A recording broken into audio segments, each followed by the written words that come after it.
Learn how to become a real estate investor today with the Varsity Class. The Varsity Class is an online course that will teach you the tools to become a real estate investor.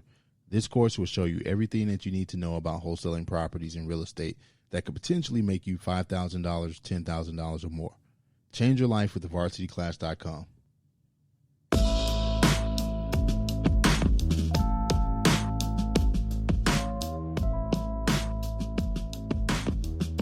What's going on, y'all? This is Mike Styles with another episode of the Mike Styles Experience. And if this is your first time tuning in, I encourage you to subscribe to the show on whatever platform you're listening to the show on. That way you'll get the notifications. You won't miss out on all the new episodes coming out. You can get acclimated to the show. And also, if you like what you've been hearing on this podcast, I invite you to go over to iTunes and leave a comment or review. Tell me what you love about the show, or better yet, tell me what you want to hear more of in the future. If that doesn't work for you, go over to my website and hit contact the show at mikestylesexp.com. Your message will come directly to me and I'll respond as soon as I can. All right, so this week's episode is actually called Make a Life Plan. And I always talk about the only constant in life is change. You see, when you start to feel like you're failing to reach your target or that winning position, you might want to look at creating a life plan. A life plan will add structure to your life, and it will also change and grow as you do the same. And I think this is important because, you know, I talk so much about improving our lives. I look at it as a blueprint for our futures. There are many people who would like to make changes in their lives. We often don't make these changes due to the lack of focus or some other factors.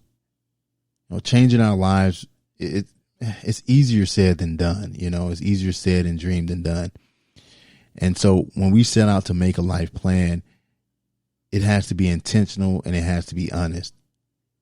You know, it has to have a specific action plan that you have to follow faithfully. And if you find yourself getting off track, regroup, refocus, and try again. Keep going until it sticks.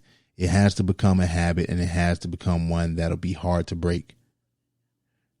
Because a lot of times, I don't know, I get this feeling like if you're not doing it, you get that feeling that you're wrong for doing it, you know, for not doing it. And for me, there have been many times where I didn't record this podcast for a while and I started to feel guilty for not doing it. You know, that feeling you get when you know you're supposed to be doing something that's important to you and you're not doing it.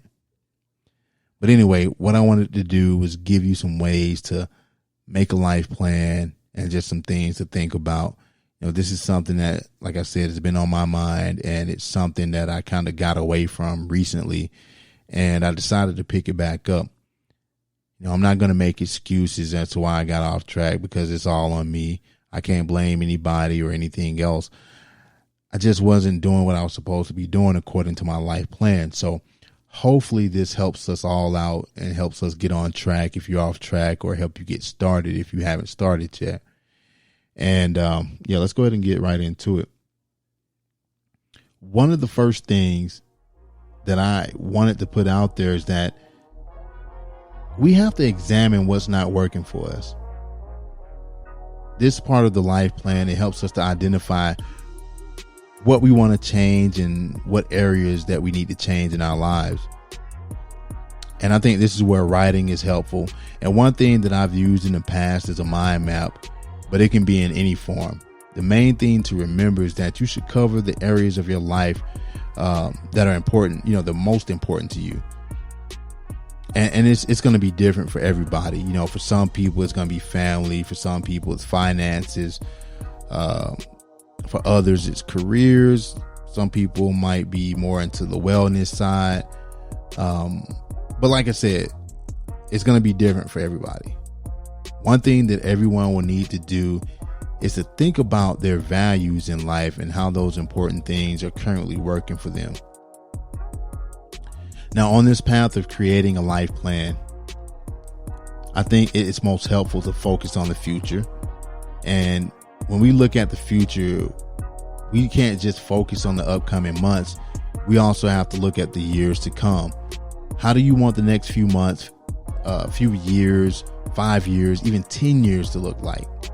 After that, I want us to start at the end and then work our way backwards. This adds clarity to the next steps that should be moving us forward to the end result. Now, it's also going to be helpful to decide where to put your time. And that is something that it's going to take small steps that'll build up for a bigger change in the future. Now, this next one I call it step. I don't know why I started thinking about like steps, like moving your feet and taking steps. So I called it step, and that's because it's the act or movement of putting one leg in front of the other. When creating a life plan, be mindful of the step or steps that you'll need to make. We always should be moving forward and never backwards. And I know it's something it's easy to say, but not always easy to do. But look at where you are now and then look at where you like to be.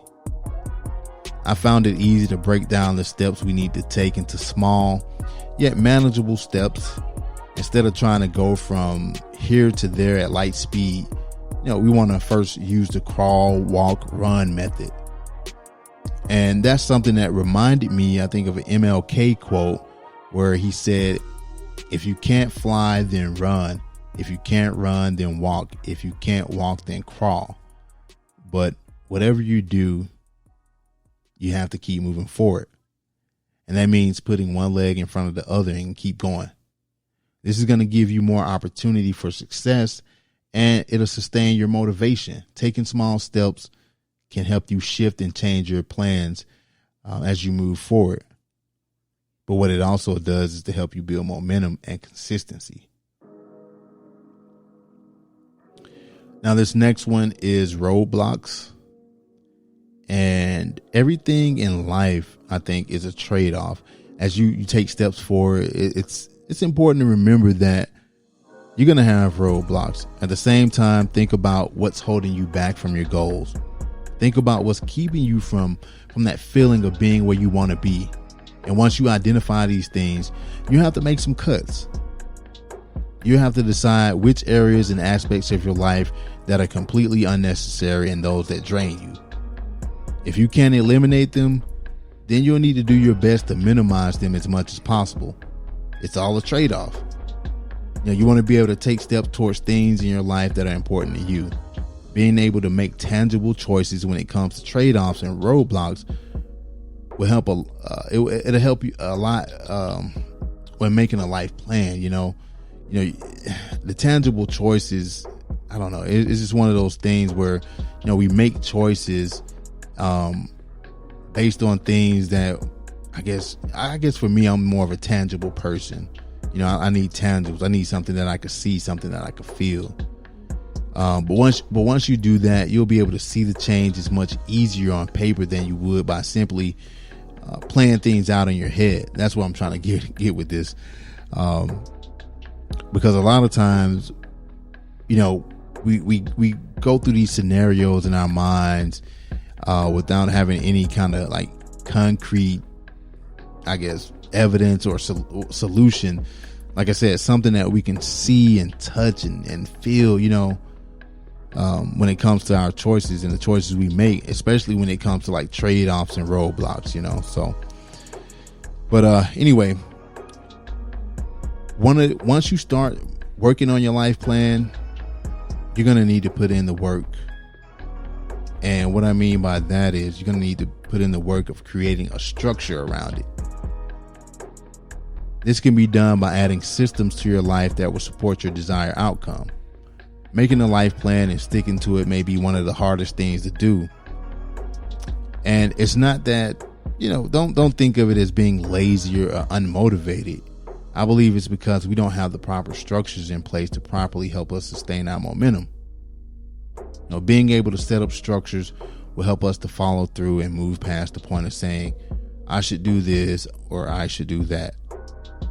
The structures will help us to get out of our own heads and like I said, a lot of times for me, I think I'm just now realizing this, which is kind of crazy, at my age, that I need to just get out of my own head sometimes and kind of get out of my own way. And I think that when it comes to our life plans, that's a big issue that we face. We're stuck in our own heads. We're in our own way. And like I said, structures, they're going to help us to get out of our own heads and make our own life plans and make them a part of our realities. Now, speaking of structures, one of the best structures out there is the support structure. Now, there are multiple forms of support structures that you can find. You can sign up for like newsletters, join social media pages, and finally you can ask for help from other people to keep yourself on track of whatever changes that you're trying to make. But you're going to have to determine what resources you'll need in order to proceed and be successful. And I think that goes with anything that you're trying to do in life. Once you've identified these resources, you'll need to do whatever you can to get those resources added to your life.